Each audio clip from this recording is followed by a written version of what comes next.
Hello and welcome to an updated tutorial on how to do fast A-Tecs. I made a tutorial in the past of how to do A-Tecs much faster than we originally thought you could, and I'm just going to pretty much update what I did last time to make it a little bit quicker and a little bit better.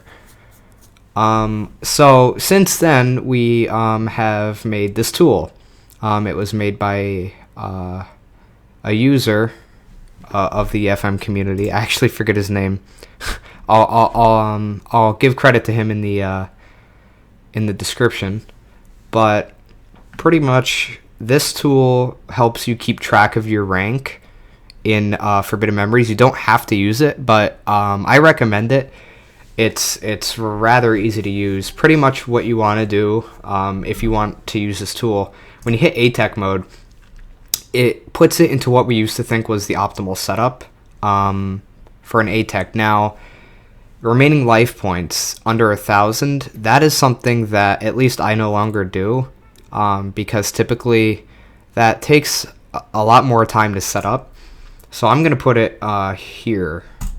You pretty much just need to have under 7,000 life points left. That's the first big thing that you want to do. Total annihilation, you just keep that like that. And if you want to set this up to constantly be doing A-Tecs, you can pretty much set these numbers to whatever you want and then check it. And then even when you reset all the stuff, that stuff will stay. So as you can see, none of that really changed. So pretty much whenever I open this up, I put equips to 1 because you have to use 1 equip in order to get the fast A-Tec.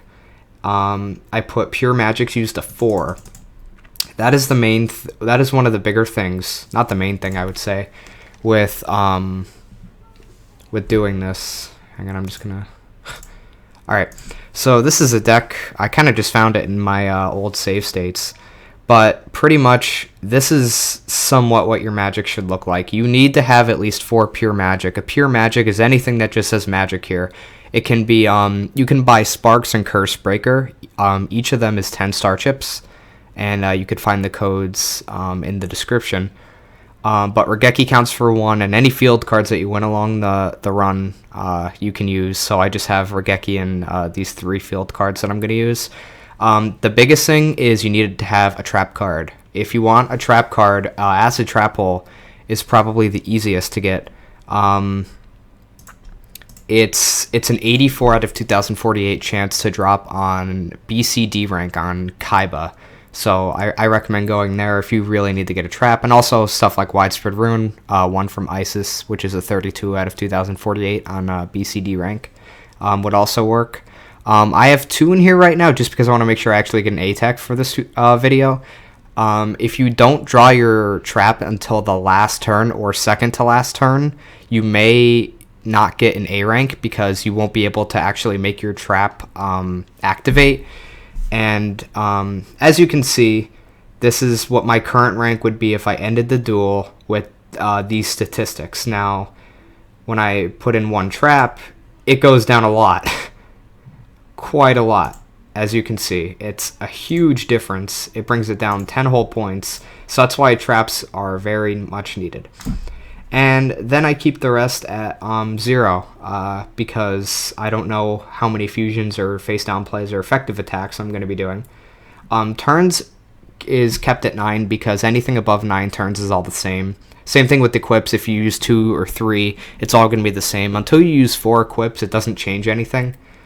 Pure magics, you need to use at least 4. Anything above doesn't do anything as far as I know. Cards used 37. That pretty much means that you have to end the duel with 3 cards left or less. And keep fusions at 0 because as you make fusions during your duel, you can increment this to reflect how many fusions you did. The best way to do it is if you have a deck that can fuse a lot, you want to aim for 15 fusions during the duel. If you can only get to 10, then you're going to need to get your effective attacks up to 4. What an effective attack is when your opponent will attack any card that you have, and then your opponent now has a monster that's in face-up attack mode. Well, if you attack that monster and kill it, you're obviously going to deal damage to his life points from attacking a monster. That's an effective attack. It's when you hit one of his monsters and damage his life points. And 4 of those will make it so you only have to do 10 fusions. Like, it cancels it out. But if you don't have 4 of those, then you have to have 15 fusions. Face down plays typically won't matter. I actually usually set this to 1 because until you do like a lot, it's not actually going to matter. And you're not going to do like 11 face down plays during a duel if you want to be optimal. So I pretty much just set this to 1. And keybindings. This is a really useful thing. For in addition to fusion, I have it set at numpad 1. You can set this to anything you want. And these are pretty much just global hotkeys, I guess, that you press while you're playing. And it will increment whatever that is. So every time I do a fusion, I just hit numpad 1 and it goes up 1. Every time I get an effective attack, you know, face down I used to do. I don't use that really anymore. I don't even know why I have traps plus. That doesn't really matter. And the reset button I have is 5. So when I'm done with a duel, I can just hit, let's say I'm doing a duel, right? And I have 10 of these and like 4 of those. Look at that. It's an A-Tec, but instead of clicking reset, you know, if you're on emulator, you have to click back and forth. I could just hit numpad 5, it resets back, and then I can, you know, start incrementing it again. So that's pretty much the logistics of how it's going to work. Now I'm going to actually show you how it works. Most of the people watching this video probably want to do A-Tecs on this guy, Pegasus. He drops Megamorph, Bright Castle, Widespread, lots of good stuff. So let's see if we can pull off an A-Tec and do this. So you want to focus on doing a lot of fusions, obviously. So for your first fusion, however, I recommend just getting something powerful out. That's your number one thing. Once you're able to be winning constantly against him, that's when you can worry about doing a lot of fusions. So this is 3 fusions, and I end up with a powerful monster. That's good, and pretty much that's all I really need, unless he plays MBD.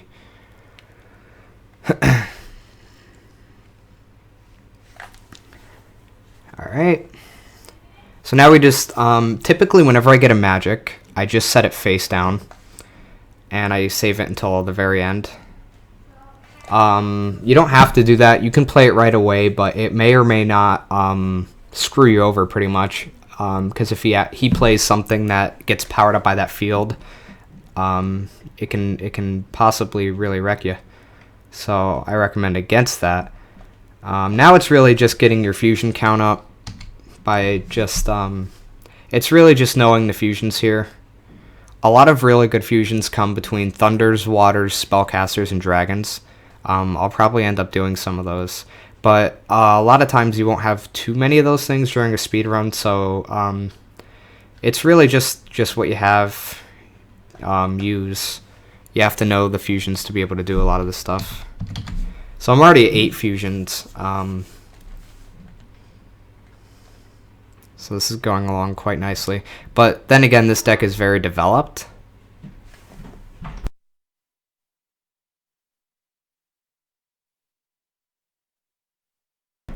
This deck is extremely developed already, so that's why it's so easy for me to do a lot of fusions. You're typically not going to have a deck like this during a speed run, unless it's a race, or unless you know, you've been running for a lot of hours. But okay, so now that he did that, I can get an effective attack. And I'm probably going to do that too. So I'm just going to get rid of some monsters here, do a fusion or 2. And this is an effective attack right here. See, I hit a monster that was in face-up attack position, and that's an effective attack. So if I can get 3 more of those, and I don't really have to fuse anymore, but obviously I have 21 cards left, I'm going to be doing a lot of fusing. So this is just an example of doing a lot of fusions with one hand.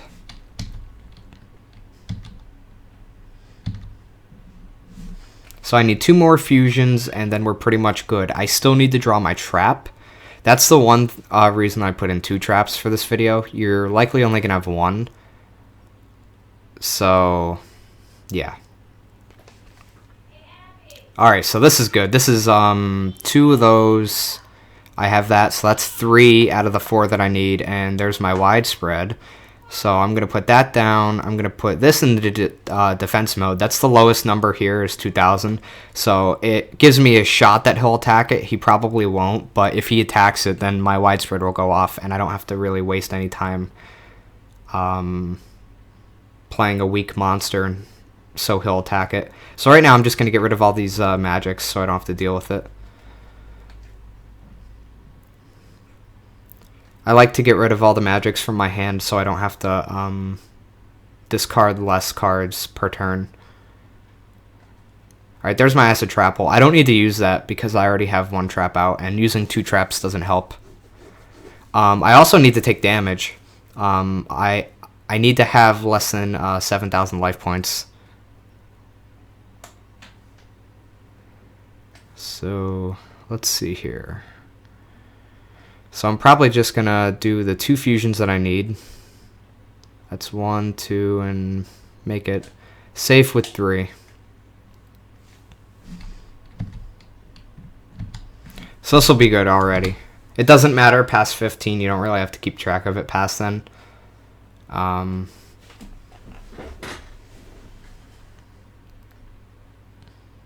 So now I just need to worry about taking the damage that I need and activating that widespread, which is pretty easy to do.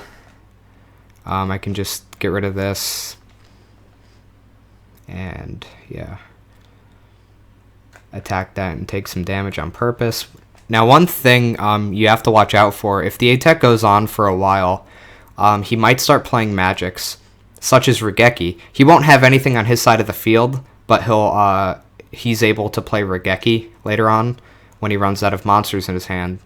So one good way around that is to make sure that you just keep his life points near the end, keep them somewhat low, just in case. Because if he Regeki'd me before then, I wouldn't be able to make enough stuff to kill him. But if he does it now, I will be able to. So that should be all the damage I need.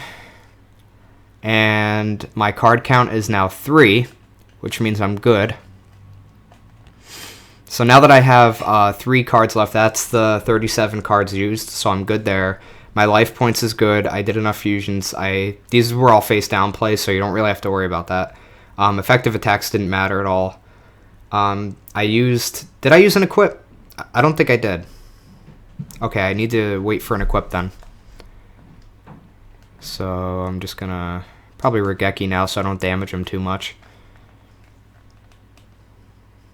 Still need to use an equip. I have 2 equips, 2 or 3 in this deck, so I don't know where they are. Alright, there's one. So equip used, pure magics, I used the Regeki and I have the other 3, so that's where that comes in. Traps activated already, yeah, and turns, it's always going to be more than 9. So right now I'm good to end this duel. And it will be A-Tec. Don't forget to use all the magics down here.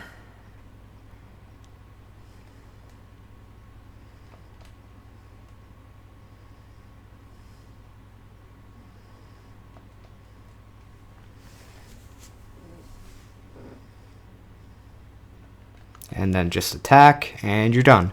And this will be an A-Tec. There it is. I won Forest. You want to see Megamorph for Bright Castle or Dragon Treasure or something, I'm assuming, or Widespread Ruin. But that is how to do much faster A-Tecs than you typically would. I don't recommend even going for it if you don't have a trap card.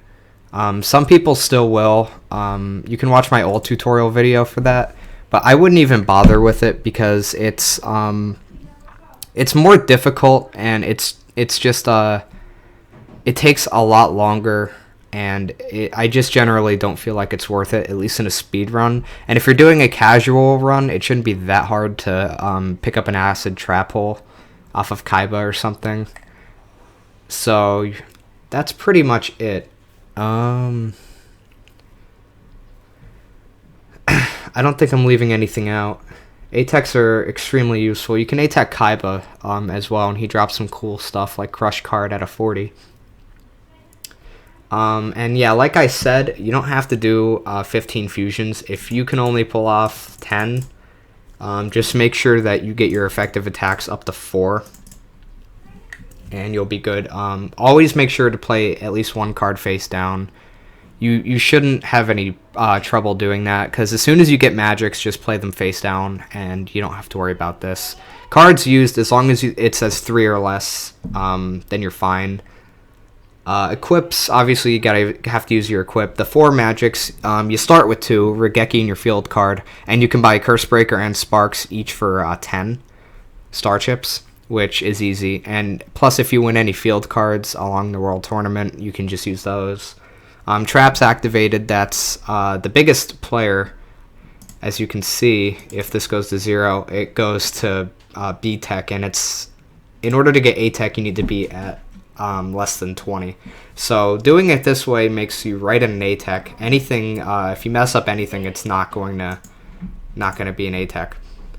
So don't forget anything, and especially don't forget the trap, because it's just, as you can see, when you don't do a trap, that's another 10 points that you have to account for, and then like you got to do stuff like 15 fusions will get you there. And I remember we did like 11 face down, and what else was there? Effective attacks had to be even higher.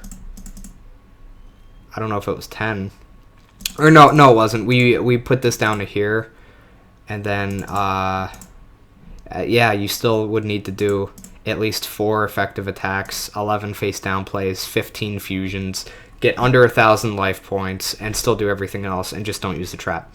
So that's why traps are so useful, because you just don't have to do any of that crap as long as you have a trap. So thanks for watching. I hope this was helpful. I will include the link to download the Forbidden Memories rank calculator in the description, and I will also include the codes for Curse Breaker and Sparks to get them at the password screen. So thanks for watching. I hope this cleared some stuff up, and I'll see you next time.